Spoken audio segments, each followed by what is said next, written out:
practice question 14 for the broker 7th edition pre-licensing practice exam.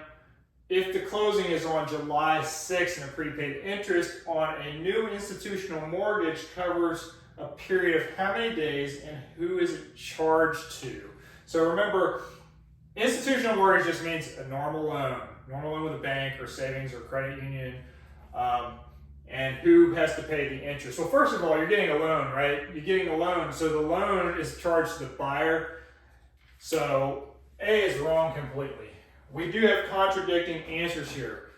Remember I said sometimes when you have contradicting answers, one of those is correct. Well, in this case, both of the answers are incorrect, but definitely the seller would be incorrect. Now, how many days are we charging to the buyer?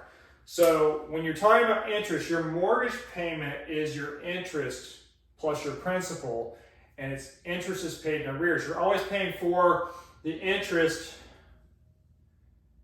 the next month in. So your May payment will be your April interest. Your June payment will be your May interest.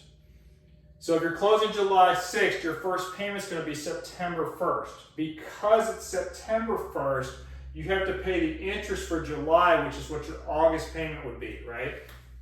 This is where it gets confusing. So how many days is that? Well, you take the interest from July 6th until July 31st, and that's going to be your August payment. So 6 days would be July 1st to July 6th. So that's incorrect, right?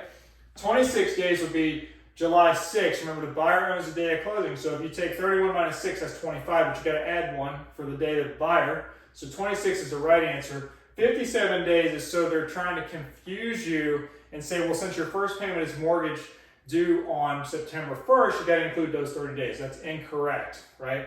So 57 days is wrong because you're paying interest in advance on a monthly basis. Well, I'm sorry, in arrears on a monthly basis.